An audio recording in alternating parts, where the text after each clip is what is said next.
모세가 대답하여 이르되 그러나 그들이 나를 믿지 아니하며 내 말을 듣지 아니하고 이르기를 여호와께서 내게 나타나지 아니하셨다 하리이다. 내 손에 있는 것이 무엇이냐? 지팡이니이다. 그것을 땅에 던지라. 곧 땅에 던지니 그것이 뱀이 된지라. 모세가 뱀 앞에서 피하매 여호와께서 모세에게 이르시되 내 손을 내밀어 그 꼬리를 잡으라. 그가 손을 내밀어 그것을 잡으니 그의 손에서 지팡이가 된지라. 이는 그들에게 그들의 조상의 하나님 곧 아브라함의 하나님, 이삭의 하나님, 야곱의 하나님 여호와가 내게 나타난 줄을 믿게 하려 함이라. 내 손을 품에 넣으라. 그가 손을 품에 넣었다가 내어보니 그의 손에 나병이 생겨 눈같이 된지라. 내 손을 다시 품에 넣으라. 그가 다시 손을 품에 넣었다가 내어보니 그의 손이 본래 살로 되돌아왔더라. 만일 그들이 너를 믿지 아니하며 그 처음 표적의 표징을 받지 아니하여도 나중 표적의 표징은 믿으리라. 그들이 이 두 이적을 믿지 아니하며 내 말을 듣지 아니하거든 너는 나일 강물을 조금 떠다가 땅에 부으라. 네가 떠온 나일 강물이 땅에서 피가 되리라. 오 주여, 나는 본래 말을 잘 하지 못하는 자니이다. 주께서 주의 종에게 명령하신 후에도 역시 그러하니 나는 입이 뻣뻣하고 혀가 둔한 자니이다. 누가 사람의 입을 찌었느냐? 누가 말 못하는 자나 못 듣는 자나 눈 밝은 자나 맹인이 되게 하였느냐? 나 여호와가 아니냐? 이제 가라. 내가 네 입과 함께 있어서 할 말을 가르치리라. 오 주여, 보낼 만한 자를 보내소서. 여호와께서 모세를 향하여 노하여 이르시되 레위 사람 내 형 아론이 있지 아니하냐? 그가 말 잘하는 것을 내가 아노라. 그가 너를 만나러 나오나니 그가 너를 볼 때에 그의 마음에 기쁨이 있을 것이라. 너는 그에게 말하고 그의 입에 할 말을 주라. 내가 네 입과 그의 입에 함께 있어서 너희들이 행할 일을 가르치리라. 그가 너를 대신하여 백성에게 말할 것이니 그는 내 입을 대신할 것이요 너는 그에게 하나님같이 되리라. 너는 이 지팡이를 손에 잡고 이것으로 이적을 행할지니라. 예, 오늘 이 본문의 말씀은 이제 하나님께서 모세를 애굽으로 보낼 때 이 모세가 하나님 앞에 자꾸 버팅기는 못한다고 거절하는 장면을 말씀하죠. 자, 오늘 말씀 1절에 보면 모세가 대답하여 이르되 그러나 그들이 나를 믿지 아니하며 내 말을 듣지 아니하고 이르기를 여호와께서 내게 나타나지 아니하셨다 하리이다 이렇게 얘기를 합니다. 자, 지금 이게 이제 몇 번째 거절이냐면 세 번째 거절입니다. 세 번째 거절.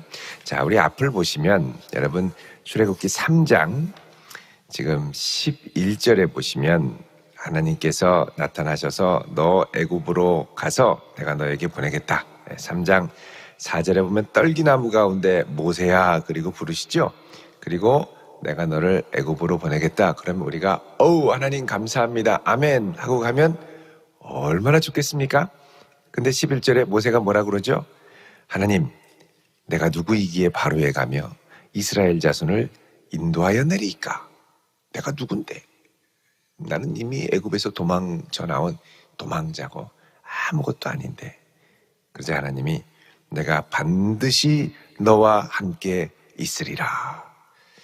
임마누엘이죠. 임마누엘. 반드시 너와 함께 있으리라. 그럼 아멘 주여 갑니다. 이러면 좋은데 이걸로 이제 안 믿어지는 거죠. 내가 함께 있겠다. 과연? 이런 생각이 드는 겁니다. 또 하나님이 또 얘기하세요. 13절에 모세가 내가 이 백성을 인도하여 낸 후에 이 산에서 지금 모세를 만난 이 호렙산 신의 산에서 너를 다시 불러와서 여기서 섬기게 할 거다. 이게 반드시 증거가 될 거다. 그러자 13절에 모세가 3장 13절에 내가 이스라엘 자손에 가서 이르기를 너희 조상의 하나님이 나를 너희에게 보내셨다. 그러면 그들이 묻기를 그의 이름이 뭐냐? 내가 뭐라고 말하겠습니까? 하나님, 저는 하나님 이름도 모르는데요. 그러자 하나님이 나는 스스로 있는 자니라 대답을 또 하셨죠. 이제 이 모세가 아멘 그럼 가겠습니다 하면 좋은데 또 대답을 하면서 안 됩니다 그러죠. 그게 바로 이제 오늘 본문의 세 번째 변명, 세 번째 거절입니다. 자, 4장 1절에 보면 하나님 그러나 그들이 나를 믿지 않고 내 말을 듣지 않고 여호와께서 너한테 안 나타나셨는데 라고 말할 것입니다. 이렇게 얘기를 하죠. 그러자 하나님께서 내 손에 있는 게 뭐냐? 그러자 지팡이인데요. 땅에 던져라. 그러자 땅에 던지니까 뱀이 됐습니다. 뱀만 보면 경기를 일으키는 분들이 많이 있죠. 제가 전에 요 동네 산을 이렇게 올라가는데 여기 말고 저쪽 다른 동네 뱀이 나왔습니다.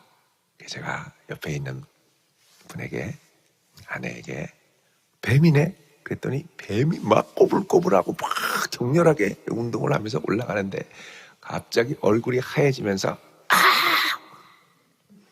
뱀이다. 뱀만 보면 경기를 일으키지 않겠습니까? 여러분 뱀이 있는데 꼬리를 잡아보십시오.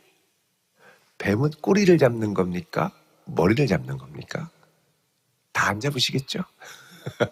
근데 뱀은 이 머리를 먼저 쳐야지 꼬리를 잡으면 돌아서 그죠? 멍멍이도 꼬리를 잡으면 확 뒤로 굴잖아요. 꼬리를 하나님이 야 가서 꼬리를 잡아라. 우리 같으면 꼬리 잡으면 뱀이 싹 돌아서 콱 물 것 같거든요. 그러니까 하나님 안 잡겠습니다. 이럴 것 같은데 모세가 순수해요. 또 꼬리를 잡으라 그랬더니 아멘. 그리고 또 탁 잡죠. 그들이 바로 또 지팡이가 된 거예요. 야 하나님이 너에게 나타난 능력이 아니냐 그렇죠. 모세가요 지금 여러 가지로 자신이 없는 겁니다. 여러분 잘 보세요. 내가 누군데 가겠습니까? 누구에 대한 자신이 없습니까? 나에 대한 자신이 없어요. 하나님이 보내셨다고 하는데 하나님도 모르는데요. 하나님에 대한 자신도 없어요. 이름도 없으니까.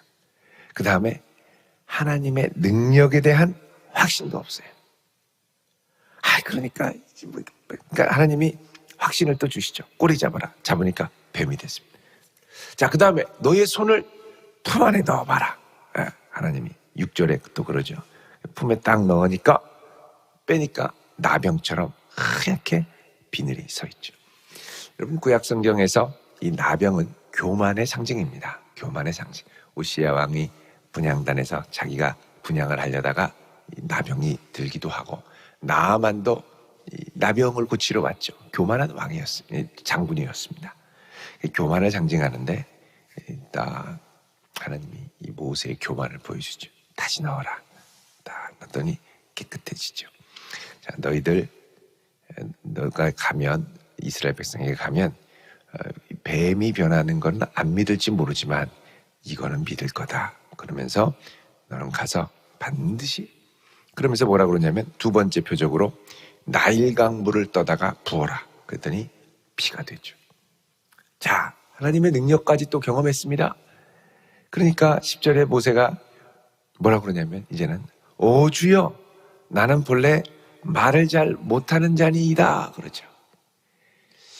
그러니까 여태까지 모세가 말한 걸 보면 이게 말을 못하거나 조리가 없는 사람이 아닙니다.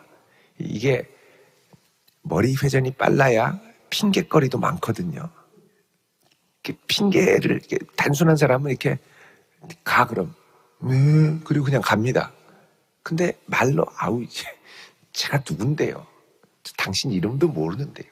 능력이 어떤지도 모르는데요. 계속 핑계거리를 대죠. 그러니까는 모세는 물론 이제 말이 어둔할 수는 있습니다. 왜냐하면 지금 애굽에서 떠나온 지 40년이 됐습니다. 40년 됐으니까 애굽 말을 못할 잘 잊어버렸을 수 있죠. 그러니까 바로 왕 앞에 서 가지고 이제 애굽 말로 얘기를 해야 되는데 미디안에 와가지고 40년을 이 지역 사람들하고 살다 보니 말을 못할 수 있죠. 그러니까 말 못한다고 말하는 게 당연할 수가 있습니다. 또 모세가 말을 해도 이 언어가 늘 이렇게 집안 사람들하고 하고 하니까 한계가 있죠.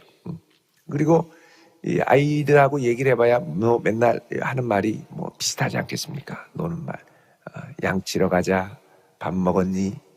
또 아내한테는 애들은 자자. 요런 말밖에는 거의 광야에서 뭐 할 말이 없습니다. 뭐 드라마 얘기를 하겠습니까? 뉴스 얘기를 하겠습니까?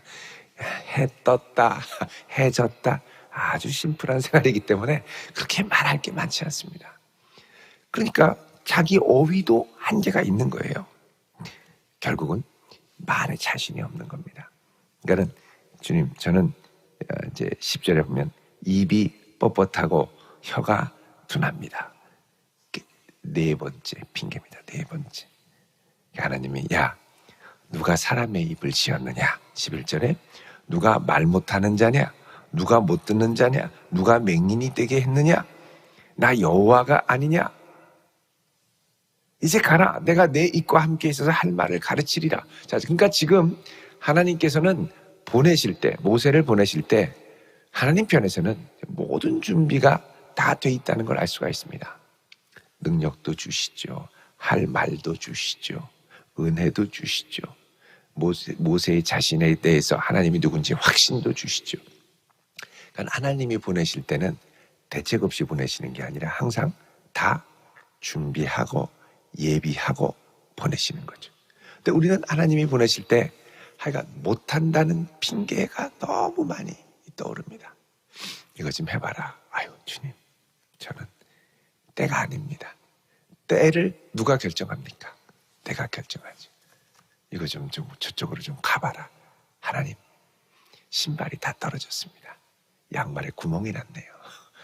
뭐 여러 가지 핑계가 너무 많습니다. 그러니까 모세가 당황스럽기도 하죠. 뭐 늘 양만 치고 또 말 못한다는 게 사실일 수 있습니다. 뭐 광야에서 양치러 나가면 양들하고 무슨 말을 하겠습니까?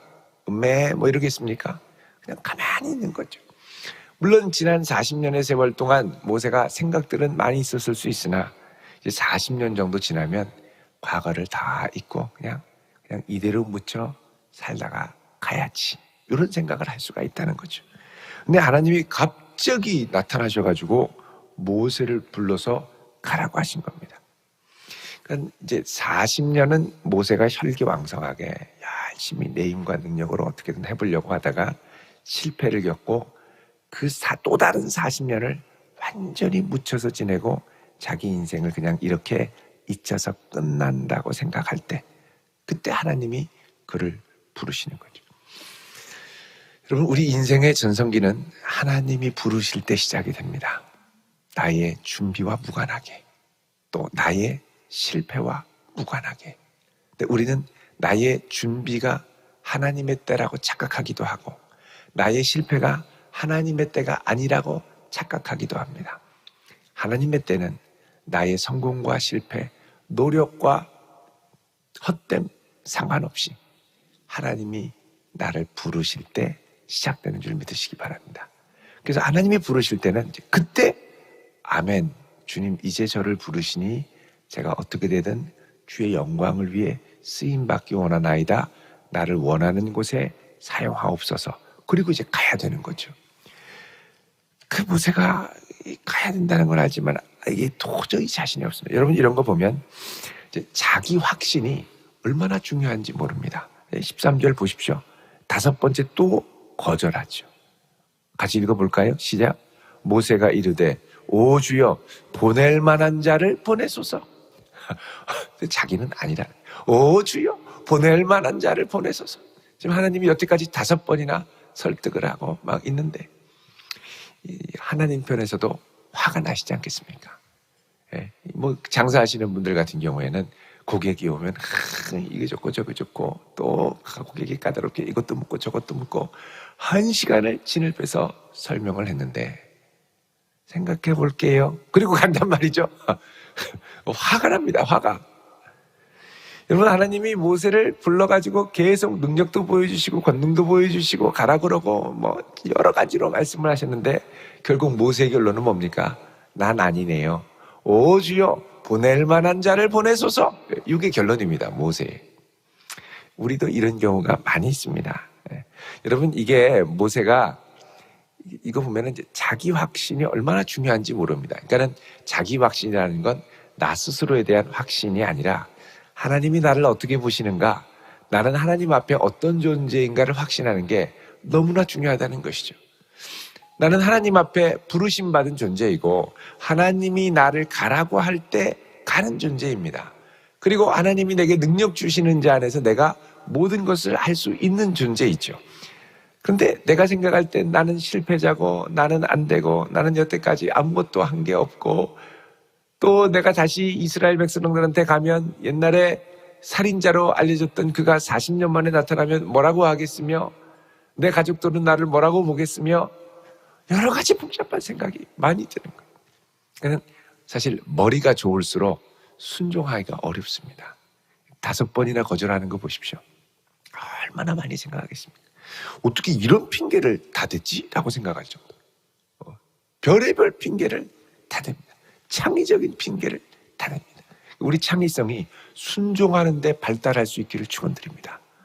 순종할 때 어떻게든 뭐 할 수 있도록 가능하도록 해야지. 어떻게 하면 안 되도록, 어떻게 하면 피하도록. 오늘은 황사라서 안 되고, 모레는 비가 와서 안 되고, 글패는 꽃잎이 떨어져서 안 되고, 그 다음에는 기분이 우울해서 안 되고, 다 안 되는 거예요. 다 안 되는 거예요. 자, 그러자 14절에 하나님이 모세를 향하여 노하여 말씀하십니다. 그러니까 뭐라 그러냐면, 야, 레위 사람 내 형 아론이 있지 아니하냐? 그가 말 잘하는 것을 내가 아노라. 그가 너를 만나러 나오나니 그가 너를 볼 때에 그의 마음에 기쁨이 있을 것이다. 너는 그에게 말하고 그의 입에 할 말을 주라. 내가 내 입과 그의 입에 함께 있어서 너희들이 행할 일을 가르치리라. 하나님이 정그러면 네 형하고 같이 가든지, 하나님이 이렇게 말씀하시는 거죠. 아론하고 가든지, 아론한테도 내가 할 말을 줄게, 그러시죠. 그러니까 여러분, 아론이 아무리 말을 잘해도, 지금 하나님이 말씀하시는 건 뭐냐면, 아무리 네가 보기에 말을 잘해도 하나님이 할 말을 주지 않으면 말할 수 없다는 걸 전제하는 겁니다. 그러니까 사람이 아무리 말을 잘해도 하나님이 할 말을 주셔야 말을 하는 거죠. 말 거둬가시면 말 못하는 겁니다. 모세도 반대로 아무리 말을 못해도 하나님이 할 말을 주시면 어느래도 말을 할 수 있는 거죠. 말씀 거둬가시면 모세가 아무리 말을 하려고 해도 못하는 겁니다. 결국은 이 내가 할 수 있는 사역과 능력이 하나님께 달려있는 거지 나에게 달려있다고 자꾸 착각하지 말라는 거죠. 그 아론 그냥 보내겠다. 16절에 그가 너를 대신하여 백성에게 말할 것이니 그는 내 입을 대신할 것이요 너는 그에게 하나님같이 될 것이다. 너는 이 지팡이를 잡고 손에 잡고 이것으로 이적을 행할지니라. 그리고 하나님이 딱 지팡이를 주어주십니다. 결국 하나님께서 모세의 기도를 들어주셨습니다. 나는 못 갑니다. 입이 뻣뻣합니다. 보낼 만한 자를 보내소서. 그러니까 하나님이 그러면은 네가 그렇게 염두에 두는 아론 내가 보내겠다 해서 아론과 함께 가도록 하시죠. 모세는 그럼 어쩔 수 없이 아유 그럼 가야지요 하고 갔을 겁니다. 근데 하나님의 입장에서는 이게 진짜 원래 오리지널 플랜은 아닌 거죠. 우리는 자꾸 하나님이 원래 계획하셨던 것에서 자꾸 이렇게 어떻게든 조금씩 이렇게 바꾸려고 합니다. 바꾸려고. 조금씩 바꾸다 보면은 배가 산으로 간다 그러죠. 예. 자, 우리 집을 집시다. 그런데 어떤 사람은 발코니를 하자. 어떤 사람은 발코니가 없는 게 좋다. 남향으로 하자. 서양으로 하자. 2층으로 짓자. 3층으로 짓자. 지하를 파자. 이렇게 되면 공사비만 늘어나고 배가 산으로 갑니다. 여러분 나중에 이스라엘 백성이 출애굽하고 나서 이제 모세가 굿수 여인을 취했을 때 모세를 향하여 가장 매섭게 비난을 했다가 징계를 받은 사람이 이제 미리암이고 그리고 그와 함께 비난을 했던 아론이었습니다. 또 하나 시내산으로 올라가서 모세가 십계명을 받을 때 밑에서 백성들의 금귀걸이를 모아서 금송아지를 세우고 이게 너희를 인도한 여호와라 하고 우상 숭배를 주도한 사람이 누구냐? 바로 아론이었습니다. 그러니까는 아론이 모세에게 도움도 되지만 모세가 원했던 선택이 어떻게 부메랑이 돼서 아주 이 모세의 사역과 하나님의 백성들을 치는 것도 나중에 우리가 보게 되죠. 그러니까 여러분, 내가 선택한 최선이 하나님이 볼 때는 차선입니다. 그리고 하나님이 허락하셔서 내가 악을 써서 할 수 없이 허락하신 나의 최선이지만 하나님의 차선이 나중에 왜 차선이었는가를 깨닫게 될 때가 있죠. 그러니까 내가 선택하기 위해 우리는 너무 많은 고민을 하고 밤잠을 못 자고 막 머리를 쓰는데, 때로는 기도를 간절히 하다가 주님, 이게 주님께서 허락하신 길이라면 다 이해가 안 가지만 순종하며 가게 해주십시오. 여러분, 그렇게 갈 때 왜 하나님이 이 길을 가게 했는지 비로소 걸으면서 깨닫게 되는 일들이 일어납니다. 우리는 보통 다 우리의 통제와 예상 안에 들어와야 가죠. 한 걸음을 뗍니다. 돌다리도 두드려요. 돌은 안 무너지는데 그래도 두드려요.